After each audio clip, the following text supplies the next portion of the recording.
Marhaban ya Ramadan, marhaban ya Ramadan, marhaban ya Ramadan, marhaban ya Ramadan, marhaban ya Ramadan, marhaban ya Ramadan, marhaban ya Ramadan, marhaban ya Ramadan, marhaban ya Ramadan.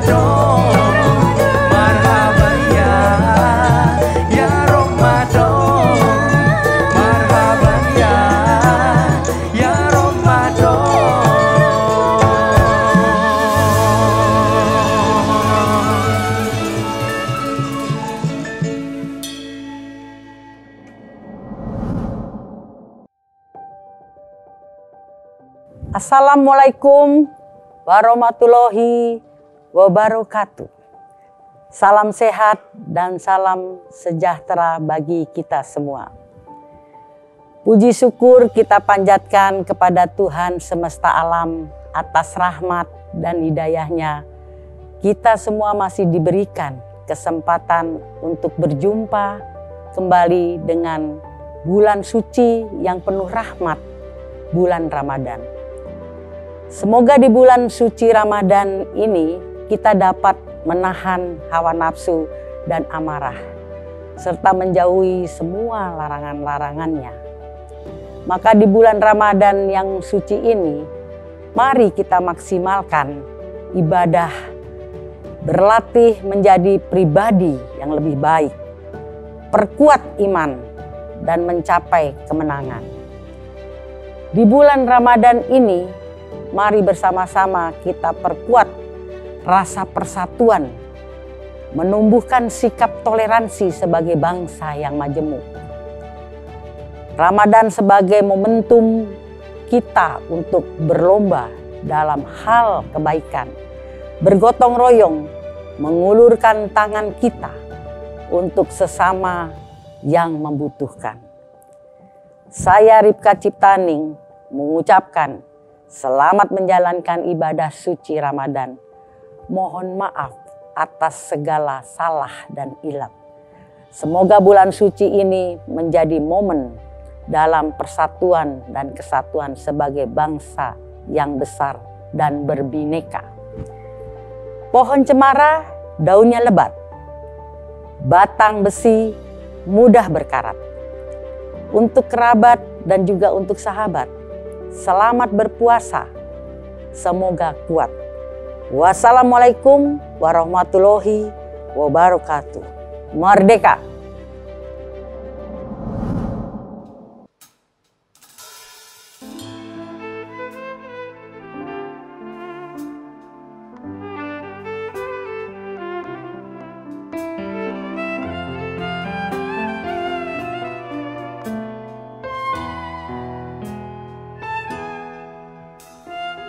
Tak dapat lagi kulukis rasa Ramadan yang indah kini telah tiba. Bulan penuh berkah, rahmat dari Allah, meski dalam suasana berbeda. Cobaan demi cobaan melanda, kita bersama namun tak lagi sama. Jarak memisahkan, semua telah terbatas. Ini ujian bagi kita. Bismillah cinta, percaya padaku, percaya cinta. Yakin kita bisa lalui semua segala cobaan yang datang berderai.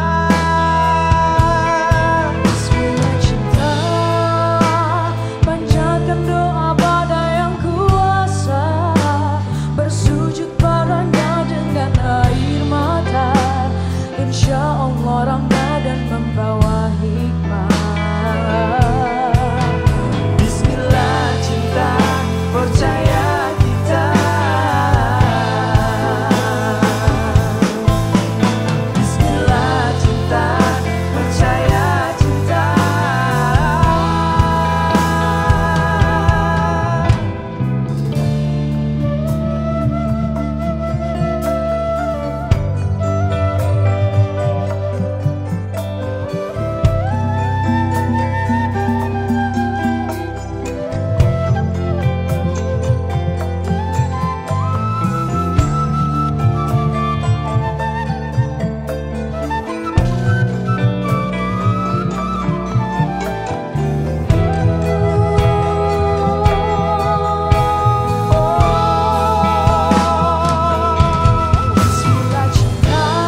Assalamualaikum warahmatullahi wabarakatuh, Sobat BKN dimanapun Anda berada. Pada tahun 2022 ini, kita kembali berjumpa dalam acara Inspirasi Ramadan BKN PDI Perjuangan. Pada program menjelang berbuka puasa kali ini, sambil sobat sekalian menunggu waktu berbuka puasa, kita akan menimba ilmu sekaligus mendiskusikan topik yang menarik dan bermanfaat bagi kita semua. Materi yang akan kita bahas tentunya akan membawa kemaslahatan dan manfaat guna mempertebal nilai ketakwaan kita serta mempererat ukhuwah antar anak bangsa. Indonesia merupakan negara dengan jumlah penduduk muslim terbesar di dunia. Bangsa ini dianugerahi Allah Subhanahu wa Ta'ala dengan keanekaragaman budaya, bahasa, suku, agama, adat, istiadat maupun kesenian. Indonesia yang terdiri dari Sabang sampai Merauke tentunya sangat kaya akan kesenian di masing-masing daerahnya. Sebagai generasi penerus bangsa, kita memiliki kewajiban untuk turut serta melestarikan kesenian di daerah kita masing-masing agar tidak hilang dan punah. Namun, beberapa kali kesenian tidak dianggap sesuai dengan nilai-nilai Islam. Bahkan tidak sedikit yang dianggap sebagai musyrik dan syirik. Misalnya reog, kuda lumping, dan lain sebagainya. Oleh karena itu, pada episode kali ini kita akan mendiskusikan sebuah tema yang berjudul kesenian dalam perspektif Islam. Dan di sini telah hadir bersama kita seorang dekan Fakultas Islam Nusantara dan juga seorang peneliti Islam Asia Tenggara. Beliau adalah Dr. Ahmad Suhaidi. Halo Pak. Halo, terima kasih. Iya. Selamat malam. Assalamualaikum warahmatullahi wabarakatuh. Waalaikumsalam warahmatullahi wabarakatuh. Gimana Pak kabarnya? Baik-baik. Puasa ini iya, lancar. Alhamdulillah. Dalam sesi ini saya akan menanyakan beberapa pertanyaan nih Pak, mungkin untuk sharing yang pastinya akan berguna untuk para penonton YouTube BKN ini. Oke. Sebenarnya bagaimana sih Pak pandangan Islam terhadap kesenian-kesenian yang ada di Nusantara?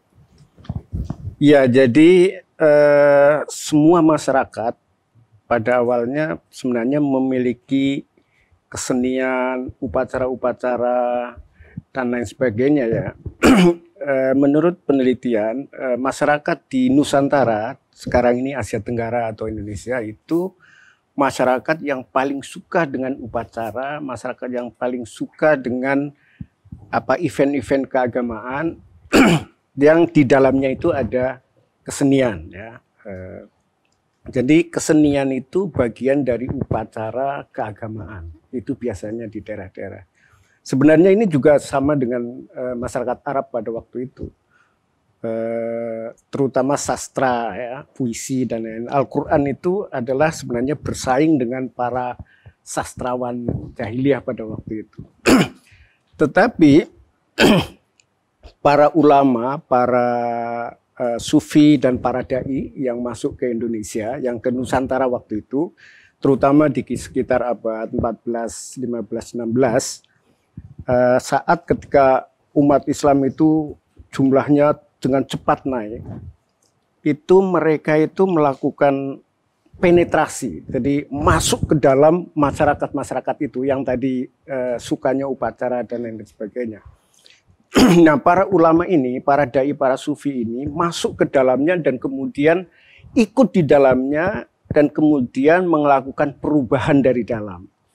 Bukan mengubah instrumen dan performanya, tapi mengubah isinya.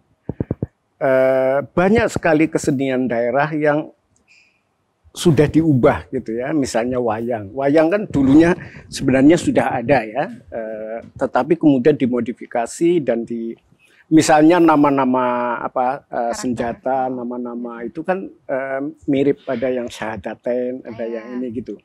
Jadi yang haram, misalnya kalaupun yang haram itu bukan keseniannya. Kalau di dalamnya ada mabok misalnya, nah itu sebenarnya. Jadi ketika kita mengharamkan alkohol atau mabuk-mabukan, tidak dengan sendirinya kita sedang mengharamkan keseniannya. Nah ini yang sering, kalau tadi yang disebut seperti reog, apalagi kuda lumping, itu mungkin kandungan-kandungan ini yang belum diubah gitu. Banyak sekali kesenian-kesenian yang sudah diubah isinya. performanya itunya sama ya. Bahkan ketika Nabi Muhammad datang ke Madinah, ke Makkah ya, dan sebelumnya hijrah ke Madinah itu dinyanyikan dengan lagu. Anda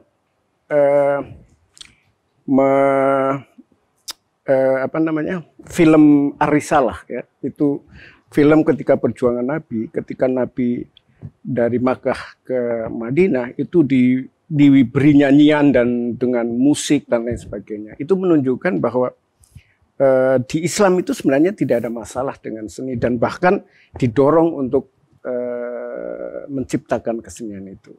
Jadi mungkin sekarang ini ada kecenderungan orang menghukumi atau menghakimi, sehingga kalau ada sesuatu di dalamnya yang ada unsur yang tidak sesuai, maka semuanya akan diharamkan. Nah itu yang perlu kita ini terus-menerus gitu. Oke, berarti kayak saya pernah dengar juga kalau misal musik itu haram gitu untuk umat Islam. Jadi itu nggak sepenuhnya benar gitu ya Pak ya? Ya tidak benar itu. Kalau namanya musik itu tidak benar. Bahwa nanti di dalam musik tertentu ada unsur-unsur tadi itu ya, ada yang tidak dibolehkan ya, itu. Bahkan upacara-upacara keagamaan ya, seperti pergi ke makam, kemudian melakukan kesenian dan lain sebagainya, di upacara kesenian dan lain sebagainya, itu bukan proses ke makam dan kesenian yang diharamkan, tapi kalau ada unsur-unsur yang emang dilarang, secara moralitas tidak sesuai. Oke. Nah, menyambung nih Pak dari pendapat Bapak tadi tentang kalau misal ada hal-hal yang negatif gitu, itu yang baru dibilang haram. Nah ini kalau misal seperti tadi kuda lumping, reog, atau nyi towong, itu kan ada unsur magisnya nih Pak, magic gitu. Itu gimana nih Pak? Apakah dikatakan sebagai sesuatu musyrik dan syirik? Saya punya teman kiai di Jogja yang punya kesenian reog. Gitu. Jadi reognya berjalan sebagaimana biasa. Magic itu mungkin kalau itu ada unsur-unsur yang melanggar tadi ya, misalnya membolehkan satu perbuatan yang dilarang ya, misalnya hubungan laki perempuan misalnya, meminum alkohol misalnya, sebenarnya itu yang dilarang. Kalau magic itu sebenarnya tergantung juga ya, kalau memang itu sesuatu yang merugikan itu bisa saja dilarang. Tetapi kalau kita kan punya doa juga ya, jadi bisa saja kesenian, di dalam kesenian itu sesuatu yang dianggap tidak sesuai itu digantikan dengan kegiatan lain ya, misalnya tadi itu berdoa misalnya. Berdoa itu macam-macam ya. Berdoa itu tidak harus berbahasa Arab, bisa berbahasa Indonesia, bisa berbahasa Jawa dan seterusnya gitu. Oh oke. Ya, karena kan kalau misal di kuda lumping tuh Pak banyak yang makan beling atau berjalan di atas api gitu. Ya itu kan atraksi sebenarnya. Kalau di Banten kan ada juga ya, makan api, kemudian asal itu bagian dari proses dan tidak diyakini bahwa itu adalah misalnya ada ruh yang bermain gitu, ya itu biasa aja. Orang tanpa magic sebenarnya bisa melakukan. Buktinya di Banten itu ada juga gitu. Jadi sebenarnya itu tergantung prosesnya. Iya, oke, baik. Terus kalau pandangan Bapak terhadap kesenian tari-tari di Indonesia ini gimana Pak? Tari-tari Indonesia itu sangat luar biasa ya. Banyak koreografer yang menciptakan tari-tarian yang sangat sangat bagus ya, baik di Jawa terutama di Bali. Itu justru sebenarnya mendorong kreativitas ya, terutama seharusnya anak-anak muda gitu. Nah kreativitas tari itu juga menciptakan kreativitas yang lain ya. Kalau orang kreatif di dalam kesenian, maka dia akan kreatif juga di hal-hal lain ya, termasuk dalam misalnya penemuan-penemuan dan seterusnya. Jadi sebenarnya kreativitas penciptaan ya terhadap tari atau yang lain, musik dan lain-lain itu sebenarnya justru oleh Islam didorong untuk melakukan itu. Jadi tidak usah khawatir dan tidak perlu merasa tuduhan-tuduhan itu sebenarnya karena sempitnya wawasan dari beberapa orang, tidak semua orang. Kalau Anda datang ke desa-desa, ke kampung-kampung, para kiai itu memberikan kebebasan kepada anak-anak muda untuk melakukan itu. Oh, baik-baik. Karena saya kan juga suka menari nih Pak, kebetulan. Mungkin sedikit sharing juga waktu saya masih SMA itu saya juga pernah dengar Pak kalau misal tari-tarian nih ada juga yang kayak menganggap ini haram gitu, kayak nggak boleh dilakukan, apa mungkin karena gerakannya agak berbanding terbalik dengan Islam atau gimana, saya kurang paham. Tapi ya, mungkin ada tari-tarian yang erotis gitu ya. Tentu itu ada kritik ya, dan mungkin para koreografer bisa menciptakan sesuatu yang lebih indah dari sekedar bentuk-bentuk yang erotis gitu, seperti Bagong Kusudiarjo di Yogyakarta itu kan sangat terkenal pencipta tari ya, dan hampir tidak ada kontroversi berkaitan dengan tadi itu ya, karena beliau menekankan pada seni yang tinggi ketimbang pada erotisme. Memang ada sebagian koreografer yang memberikan tempat kepada erotisme, dan itu bisa saja kita kritik, tapi tidak berarti itu mengharamkan tari gitu. Jadi kalau ada unsur yang bertentangan dengan moralitas Islam misalnya, atau bahkan moralitas umum ya, erotisme itu kan bukan hanya melanggar Islam ya, tapi juga mengganggu secara etika publik gitu. Jadi bisa aja kita kritik, dan itu hendaknya diubah, diperbaiki gitu. Iya, karena kan beberapa gerakan tarian itu memang udah ada maknanya masing-masing, Pak. Oke, baik. Yang terakhir nih Pak, apa pesan yang dapat Bapak sampaikan kepada pelaku seni dan masyarakat pada umumnya agar tetap melestarikan kesenian di daerahnya masing-masing? Ya, meskipun ada sebagian orang, sebagian kiai misalnya atau sebagian ustadz yang dengan generalisasi pengharaman terhadap seni atau terhadap tari, tetapi lebih banyak ulama dan kiai yang membolehkan dan bahkan mendorong terciptanya kesenian yang lebih baik, yang tinggi, tari seni yang tinggi dan lain sebagainya. Hanya saja memang kita perlu melakukan kritik terhadap penciptaan-penciptaan itu yang secara moralitas bertentangan, baik dengan moralitas pada umumnya maupun dengan moralitas Islam. Jadi anak-anak muda dan teman-teman seniman tidak usah khawatir untuk melakukan penciptaan, melakukan performa dan memasyarakatkan tari dan seni secara umum. Dan itu bagian dari ruh bangsa kita ya. Betul. Kalau kita membunuh seni dan tari, maka kita akan kehilangan sesuatu yang sangat besar. Betul. Yaitu potensi kreativitas itu. Oke, baik Pak.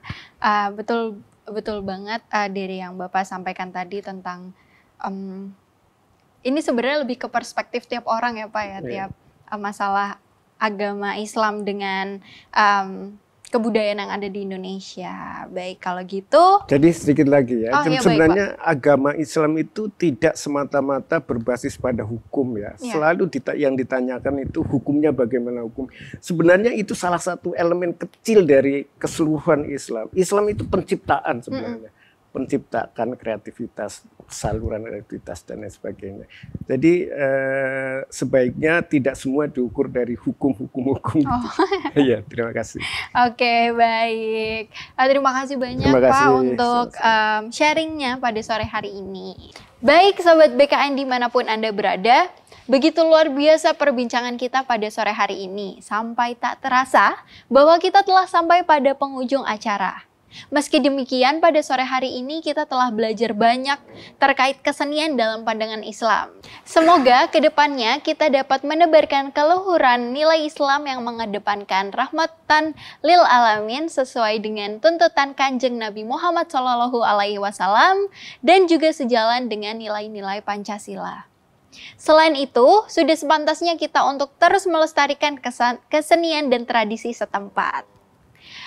Baik, Sobat BKN semuanya, mari terus jaga toleransi dan harmoni dengan terus melestarikan ajaran-ajaran ulama terdahulu, hidup dalam harmoni sesuai dengan konteks jiwa Pancasila yang hidup di lautan masyarakat yang religius, sebagaimana pesan Bung Karno tentang relasi nilai keagamaan dan kebangsaan, bahwa konteks Indonesia adalah Pancasila yang hidup di tengah lautan masyarakat yang religius. Kita akan berjumpa kembali esok hari di program Menjelang Buka Puasa, tentunya pada jam yang sama di akun YouTube BKN PDI Perjuangan. Jangan lupa untuk like, komen, dan subscribe, dan jangan lupa juga untuk sebarkan video ini ke teman-teman semuanya. Wassalamualaikum warahmatullahi wabarakatuh. Merdeka. Waalaikumsalam warahmatullahi wabarakatuh. Terima kasih, Pak. Merdeka.